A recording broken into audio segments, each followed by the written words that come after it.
रात के ठीक 12 बजे नियो के फोन पर एक मैसेज आया, दरवाजा मत खोलना।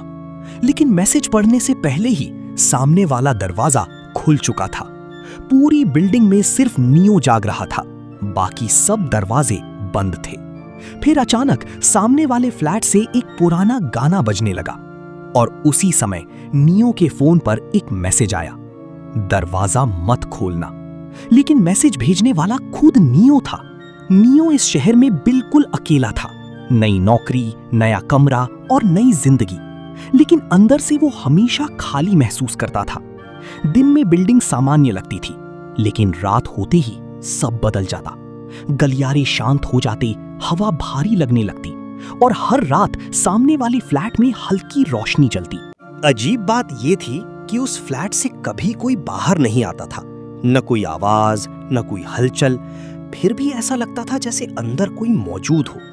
शुरुआत में नियो ने ध्यान नहीं दिया, लेकिन एक रात उसके कमरे की लाइट अपने आप बंद हो गई और उसी समय सामने वाले फ्लैट का दरवाजा धीरे धीरे खुला। दरवाजे के अंदर पूरा अंधेरा था। फिर एक आदमी बाहर आया, सफेद कपड़े, धीमी चाल और चेहरे पर हल्की मुस्कान। वो सीधे नियो की तरफ देख रहा था। फिर उसने कहा, तुम इस बार जल्दी आ गए। नियो का दिल तेज धड़कने लगा। इस बार का क्या मतलब था? लेकिन असली बात अभी बाकी थी। अगली सुबह नियो नीचे मैनेजर के पास गया। उसने सामने वाले फ्लैट के बारे में पूछा। मैनेजर का चेहरा अचानक बदल गया। वो कुछ सेकंड चुप रहा, फिर धीरे से बोला, वो फ्लैट कई सालों से बंद है। नियो हंस पड़ा। उसे लगा शायद मजाक है, लेकिन जब उसने पुराना रिकॉर्ड देखा, उस फ्लैट का नाम सच में गायब था, जैसे वहां कभी कोई रहा ही नहीं। लेकिन फिर हर रात वहां रोशनी कौन जलाता था? उस रात नियो सो नहीं पाया। करीब आधी रात के बाद सामने वाले फ्लैट से संगीत आने लगा। बहुत पुराना संगीत, धीमा, उदास और अजीब। नियो धीरे धीरे दरवाजे तक पहुंचा। इस बार दरवाजा थोड़ा खुला था। अंदर पुरानी चीजें भरी थीं, धूल लगी तस्वीरें, रुकी हुई घड़ी और पुराना फर्नीचर। लेकिन कमरे के बीच में एक कैमरा रखा था। उसकी लाल लाइट जल रही थी। नियो ने कैमरा उठाया।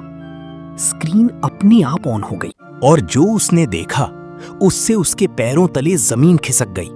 कैमरे में वही गलियारा दिख रहा था, लेकिन वीडियो बहुत पुराना था और वीडियो में नियो खुद खड़ा था। वही चेहरा, वही बैग और वही जैकेट, लेकिन वीडियो की तारीख कई साल पुरानी थी। नियो की सांसें रुकने लगी। उसने तुरंत पीछे मुड़कर देखा, लेकिन पड़ोसी गायब था। पूरा कमरा खाली था। तभी कैमरे से आवाज आई, अगर तुम ये देख रहे हो तो सब फिर से शुरू हो चुका है। नियो घबरा गया। उसने कैमरा बंद करना चाहा, लेकिन कैमरा अपने आप चलता रहा। अब वीडियो में पूरी बिल्डिंग दिखाई दे रही थी। धीरे धीरे गलियारे की सारी लाइट बंद होने लगी। सिर्फ एक कमरे में रोशनी बची, नियो का कमरा। और फिर वीडियो में उसका दरवाजा खुला। कोई अंदर आया। धीमी चाल, सफेद कपड़े और शांत चेहरा।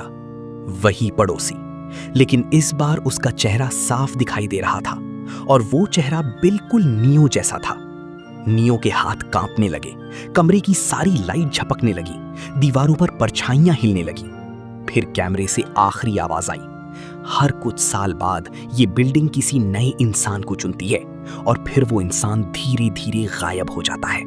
नियो भागकर बाहर निकला, लेकिन गलियारा बदल चुका था। दीवारों का रंग अलग था, दरवाजे पुराने लग रहे थे। पूरा फ्लोर जैसे किसी और समय का हो गया था। और सबसे अजीब बात, अब लोग नियो को पहचान नहीं रहे थे, जैसे वो कभी यहां रहा ही नहीं। सुबह होते ही नियो फिर उस फ्लैट के सामने पहुंचा। दरवाजा बंद था। नीचे नेम प्लेट लगी थी। उस पर सिर्फ एक शब्द लिखा था, नियो। उस दिन के बाद नियो फिर कभी दिखाई नहीं दिया। लेकिन कहते हैं बरसात वाली रातों में उस फ्लैट में आज भी हल्की रोशनी जलती है और कभी कभी अंदर से एक धीमी आवाज सुनाई देती है, तुम इस बार जल्दी आ गए।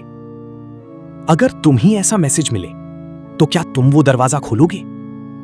अगर आपको एआई स्टोरीज पसंद हैं तो चैनल को सब्सक्राइब जरूर करें, क्योंकि यहां आपको ऐसी ही माइंड ब्लोइंग और सोच बदल देने वाली कहानियां मिलती रहेंगी।